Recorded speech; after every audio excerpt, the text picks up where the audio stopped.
बिस्मिल्लाहिर्रहमानिर्रहीम। आज के इस लेक्चर में जो टॉपिक हम डिस्कस करने जा रहे हैं वो है हमारे पास सोशल चेंज।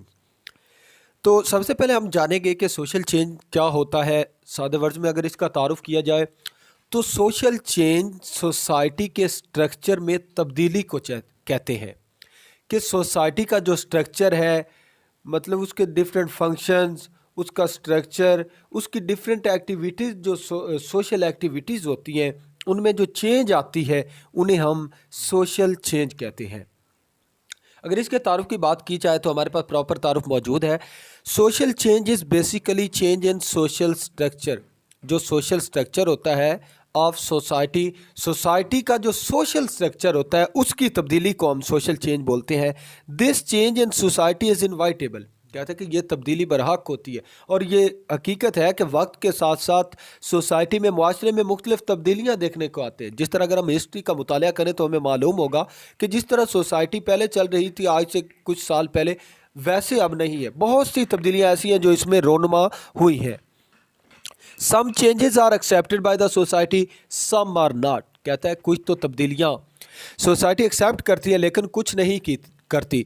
जो नहीं करती असल में सोसाइटी वो तब्दीलियाँ खुद नहीं चाह रही होती, वो तब्दीलियाँ कुछ फैक्टर्स के ज़रिए आ जाती हैं लेकिन सोसाइटी उन्हें एक्सेप्ट नहीं करती बल्कि उन्हें रिकवर या रिमूव करने की कोशिश करती है।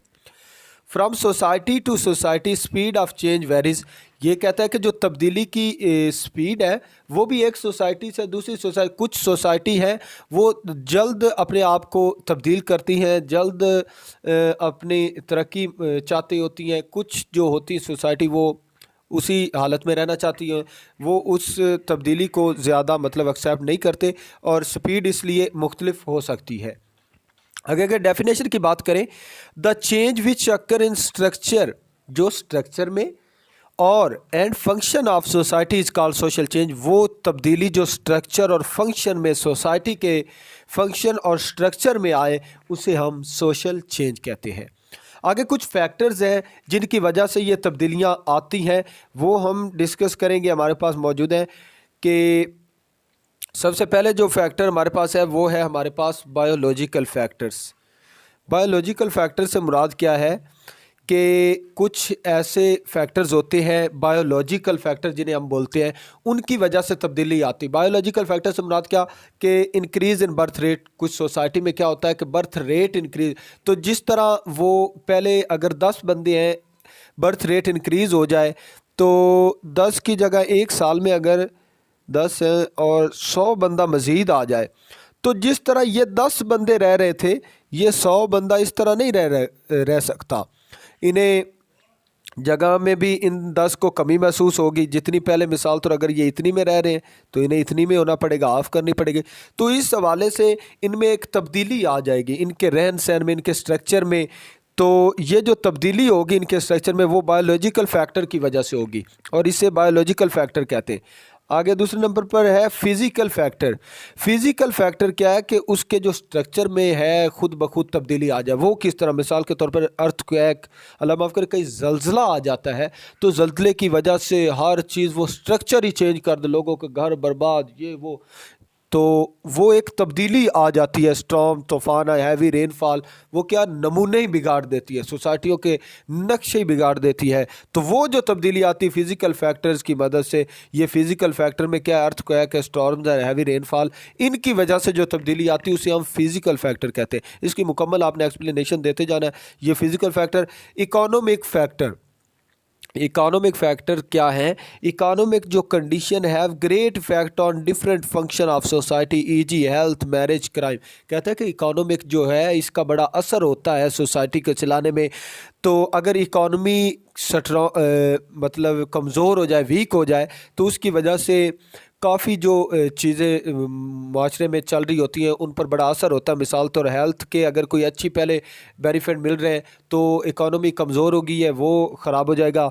तो क्राइम है, क्राइम रेट बढ़ जाएगा। इस तरह वो तब्दीली जो माशरे में आ जाएगी इकोनॉमी की वजह से, उसे इकोनॉमिक फैक्टर कहते हैं कि ये पैसे की कमी की वजह से जो तब्दीलियाँ आई हैं इकोनॉमिक फैक्टर में आती हैं। आगे टेक्नोलॉजिकल फैक्टर। चौथे नंबर पर आ जाता है टेक्नोलॉजिकल फैक्टर। ये एज आ हेडिंग्स इस्तेमाल की जाएंगी, ये सब इकोनॉमिक फैक्टर, इनके आगे एक्सप्लेनेशन देते जाना है आपने।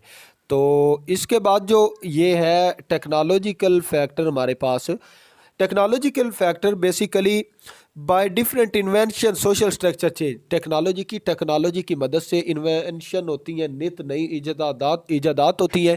उन ईजादात की वजह से हमारे रहन सहन में, हमारी डिफरेंट एक्टिविटीज़ में, हमारे डिफरेंट जो स्ट्रक्चर हैं उनमें जो तब्दीली रोनमा होती है, उसे हम टेक्नोलॉजिकल, जो बाय डिफरेंट इन्वेंशन, जो मुख्तलिफ ईजादात की मदद से हमारे स्ट्रक्चर में तब्दीली आती है, उसे हम सोशल टेक्नोलॉजिकल फैक्टर की मदद से जो तब्दीली आती है इन्वेंशन की, उसे टेक्नोलॉजिकल फैक्टर कहते हैं।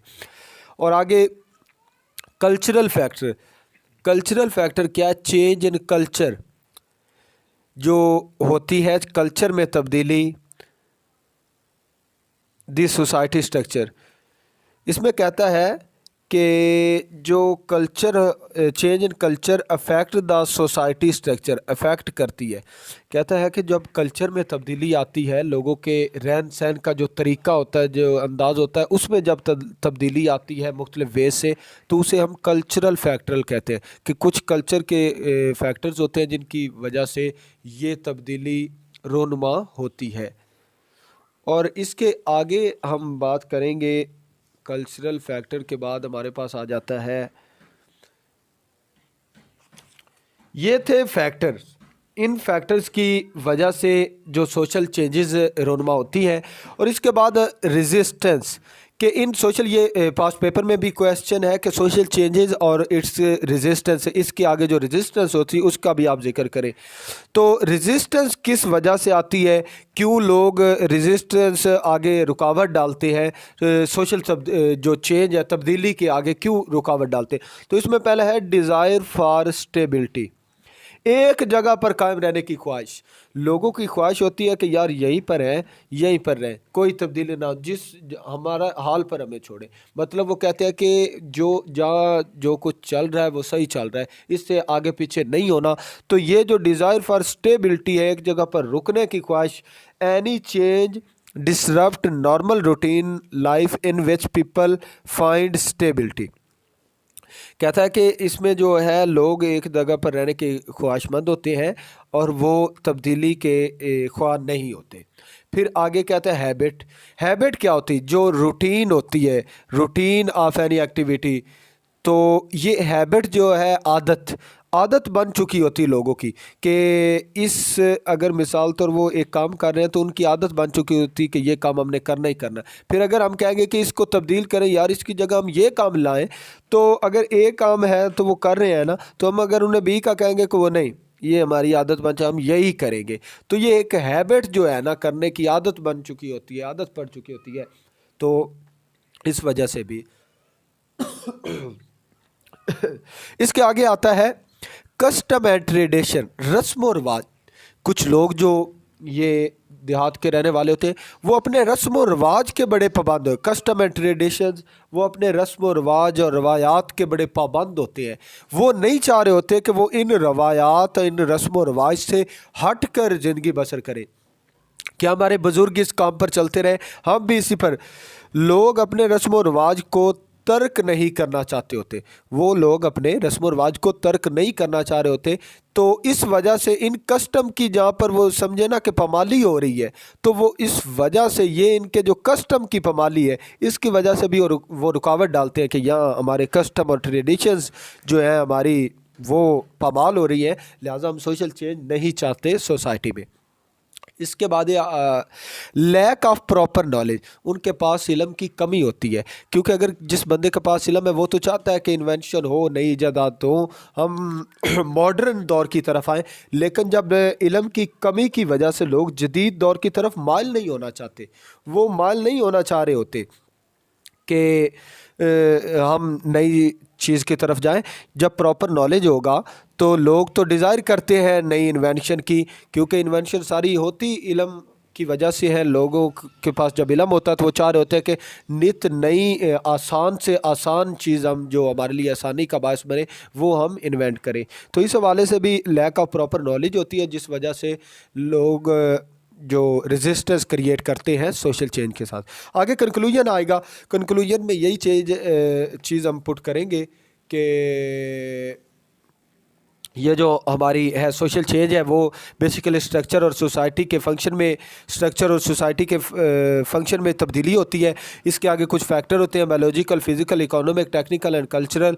और रेजिस्टेंस जो है इसकी सम लोग desire for stability and also उनका हैबिट बन चुका होता है एंड वो अपनी कस्टम और जो ट्रेडिशंस हैं उनकी पामाली नहीं चाह रहे होते, लैक ऑफ प्रॉपर नॉलेज होती है, they are not aware about the new and best things and their goodness, उनकी अच्छाई के बारे में आगाह नहीं होते। इस हवाले से वो थोड़ी सी रेजिस्टेंस क्रिएट करते हैं। तो अगर हमारी वीडियो आपको अच्छी लगे तो लाइक करें, हमारे चैनल को सब्सक्राइब करें ताकि हमारी आने वाली नई वीडियो आप तक पहुंच सके। इस हवाले से आप बेल आइकन को भी ज़रूर प्रेस करें। बहुत शुक्रिया।